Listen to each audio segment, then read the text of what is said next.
नमस्कार, मैं विजय प्रकाश पप्पू और आप देख रहे हैं बिहार ज्ञान चक्षु। शैशवावस्था के महत्वपूर्ण 15 प्रश्न हैं। एक प्रश्न आपकी परीक्षा में अवश्य रहेंगे। बाल विकास का ये बहुत महत्वपूर्ण चैप्टर है शैशवावस्था, जो जन्म से लेकर 2 वर्ष तक की अवस्था को माना जाता है। तो आप हमारे साथ शुरू से अंत तक बने रहें और देखते रहें बिहार ज्ञान चक्षु। चलिए, पहला प्रश्न है, कौन सा कथन शैशवावस्था का नहीं है? स्वार्थी और स्वकेंद्रित संवेगों का प्रदर्शन, खेलों में रुचि, क्षणिक मित्रता। तो इसका सही उत्तर होगा खेलों में रुचि। ये शैशवावस्था में बच्चे जो है वो खेल में रुचि नहीं रखता। आप जानते हैं शैशवावस्था का काल है जन्म से 2 वर्ष तक का समय को शैशवावस्था कहते हैं। शैशवावस्था में बच्चा स्वार्थी होता है, अपने आप से मतलब है अर्थात स्वकेंद्रित होता है, संवेग के माध्यम से प्रदर्शन करता है, क्षणिक क्षण भर के लिए मित्र हो जाता है, परंतु खेलों में रुचि, खेलने का उसका कोई रुचि नहीं होता है। यही शैशवावस्था का अवस्था नहीं है शैशव काल का। तो हमारा उत्तर गया सी, खेलों में रुचि। दूसरा बहुत ही महत्वपूर्ण प्रश्न है, शैशवावस्था में मनुष्य क्षण में रुष्ट, क्षण में तुष्ट हो जाता है, ऐसा क्यों होता है? तो इसका सही उत्तर होगा संवेगशीलता के कारण। बच्चे में संवेगशीलता होती है, जो शिशु होते हैं उनमें संवेगशीलता ज़्यादा होती है, जिसके कारण वो तुरंत जो है वो रुष्ट हो जाएंगे, तुरंत फिर जो है वो खुश हो जाएंगे, तुरंत रोना शुरू, तुरंत हंसना शुरू। ये ऐसा होता है संवेगशीलता के कारण। हमारा उत्तर गया ऑप्शन नंबर ए के साथ। तीसरा प्रश्न है, शैशवावस्था में बालक में कौन सी विशेषता पाई जाती है? तो देखिए, शैशवावस्था में बालक में जो ये विशेषता है, क्षणिक मित्रता, अनुकरण करना, आश्रित होना, ये तीनों उत्तर सही है। हमारा उत्तर हुआ ऑप्शन नंबर डी, क्योंकि शैशव अवस्था में शिशु जो बालक हैं वो क्षणिक मित्रता का गुण होता है, उसमें अनुकरण करने की क्षमता होती है, वे देख कर सीखते हैं और वे दूसरे पर डिपेंड है, आश्रित हैं, माता पिता पर जो उसका पालन करता है उस पर वो डिपेंड है। तो तीनों ऑप्शन सही है, ए, बी और सी, इसलिए हमारा उत्तर जाएगा ऑप्शन नंबर डी के साथ। चौथा बहुत महत्वपूर्ण प्रश्न, शैशवावस्था में अभाव पाया जाता है, तो नैतिकता का उत्तर होगा नैतिकता का। देखिए, जो शिशु है जिसका उम्र 2 वर्ष तक का है, उस बच्चे को नैतिकता से क्या मतलब है? वो बड़ा कौन है, छोटा कौन है? छोटा बच्चा तो अपने माँ को भी मार देता है, वो थोड़ा जानता है कि माँ को नहीं मारना चाहिए। तो शैशव काल में उसको में नैतिकता का भाव होता है, परंतु शैशव अवस्था में अनुकरण की प्रवृत्ति होती है, क्रिया में आवृत्ति होती है, दूसरे पर आश्रित होते हैं, जिसको हम पराश्रितता बोलते हैं। ये सारे गुण पाए जाते हैं, परंतु उसमें नैतिकता का भाव नहीं होता है, नैतिकता का अभाव होता है। तो 4 नंबर का आंसर गया, राइट आंसर होगा ऑप्शन नंबर ए। अगला और बहुत ही महत्वपूर्ण प्रश्न, जन्म के समय शिशु में कौन सा संवेग होता है?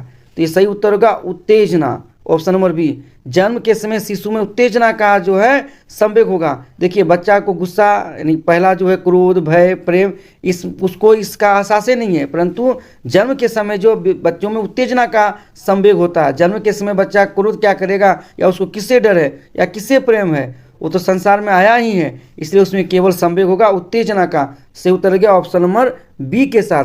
अगला महत्वपूर्ण प्रश्न, शिशु कल्पना का नायक है, अतः उसका भली प्रकार निर्देशक अपेक्षित है, किसका कथन है?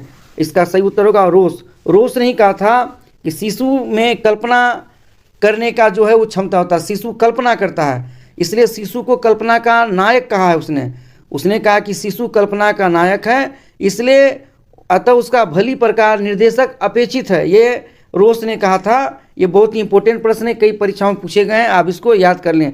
महत्वपूर्ण प्रश्न है 7वां प्रश्न, शैशवावस्था के संबंध में उचित नहीं है। देखिए, टोली की आयु या प्रिय लगने वाली अवस्था या अतार्किक चिंतन की अवस्था, पूर्व विद्यालय अवस्था। देखिए, शैशवावस्था के संबंध में ये जो जब बच्चे शैशव अवस्था में रहते हैं उसमें उसको प्रिय लगने वाली अवस्था से होगा, और तार्किक चिंतन की अवस्था, उस अवस्था में वो तार्किक चिंतन नहीं करेगा, उसमें तर्क की कमी होगी, और विद्यालय से पहले की अवस्था है। परंतु ये जो टोली की आयु है ये उचित नहीं है, बच्चे टोली में कहाँ से रहेंगे?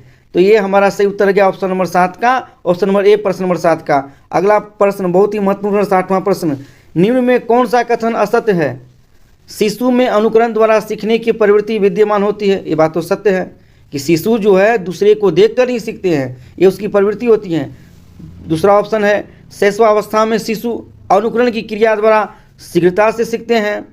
तो ये भी आपका जो है सत्य है कि शैशवावस्था में शिशु जो है अनुरण की क्रिया द्वारा जल्दी से सीख जाते हैं। तीसरा है शैशवावस्था में सभी मूल प्रवृत्ति विकसित हो जाती हैं, ये गलत है, ये तो सत्य नहीं है। उस अवस्था में सभी तो प्रवृत्ति तो विकसित नहीं होती है, कई प्रवृत्तियां हैं जो शैशव के बाद बाल्याकाल में, किशोरावस्था में, प्रौढ़ावस्था में विकसित होती हैं। तो ये सी नंबर सत्य नहीं है। चौथा ऑप्शन है शैशवावस्था में शिशु शरीर, बुद्धि और भाव में अपरिपक्व होते हैं, ये सही बात है। शिशु अवस्था में उनका जो शरीर है, जो बुद्धि और भावना में वो अभी मेच्योर नहीं होते हैं, धीरे धीरे उसमें मेच्योरिटी आती है। तो हमारा ए, बी और डी तीनों सही हुआ। हमारा उत्तर कौन हुआ?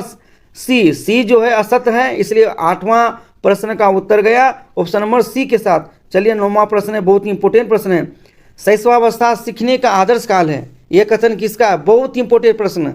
शैशवावस्था सीखने का आदर्श काल है, ये कहा था वैलेंटाइन ने। हमारा उत्तर गया ऑप्शन नंबर डी से।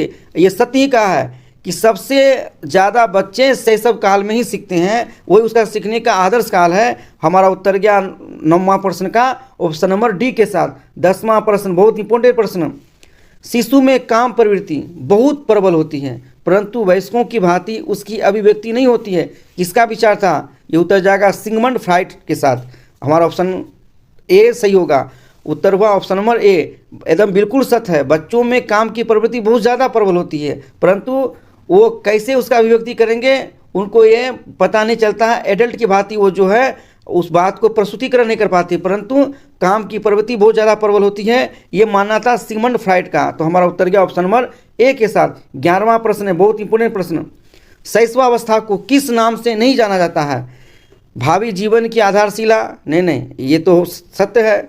जीवन का सबसे महत्वपूर्ण काल? ये भी सत्य है। जीवन का अनोखा काल? ये नहीं। जीवन का अनोखा काल कहा गया है किशोरावस्था को। किशोरावस्था को जीवन का अनोखा काल कहा गया है। फिर है सीखने का आदर्श काल, ये भी सत्य है। ए, बी और डी ये तीनों सत्य है, परंतु सी जो है ये सत्य नहीं है, क्योंकि शैशवावस्था में जो है जीवन का अनोखा काल नहीं है। शैशव अवस्था सीखने का आदर्श काल है, जीवन का सबसे महत्वपूर्ण काल है, भावी जीवन की आधारशिला है, परंतु सी नंबर उत्तर जो है वो गलत है शैशवावस्था के लिए। इसलिए चूंकि निगेटिव प्रश्न है, इसलिए हमारा उत्तर निगेटिव वाला होगा। ऑप्शन नंबर सी 11वां प्रश्न का उत्तर होगा। जीवन का अनोखा काल कहा गया है किशोरावस्था को, जो 12 से अधिक उम्र के बच्चों में शुरू होता है। 12 से 18 वर्ष की अवस्था को किशोरा काल कहते हैं।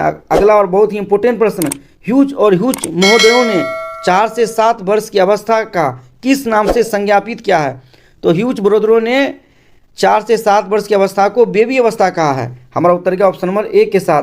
महत्वपूर्ण प्रश्न, ज्ञानेंद्रिय विकास की ओर सर्वप्रथम ध्यान गया मारिया मॉन्टेसरी, होरलॉक, डोल्टन या फ्रोवेल का?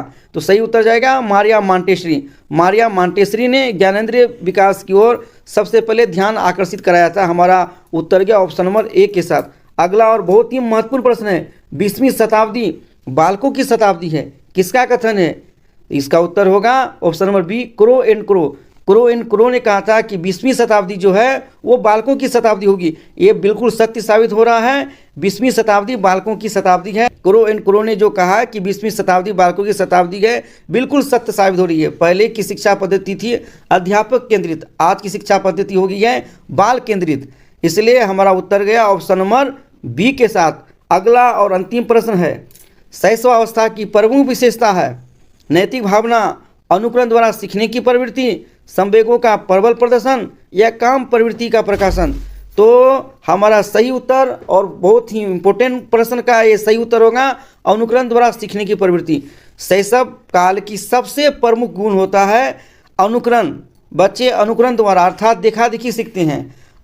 इसी के साथ आज का वीडियो समाप्त होता है। फिर मिलेंगे एक नए टॉपिक के साथ, तब तक देखते रहिए बिहार ज्ञान चक्षु। आपसे आग्रह है जिसने अब तक हमारे चैनल बिहार ज्ञान चक्षु को सब्सक्राइब नहीं किया है वो आज ही सब्सक्राइब कर लें। जय हिंद, जय भारत, जय बिहार ज्ञान चक्षु, वंदे मातरम।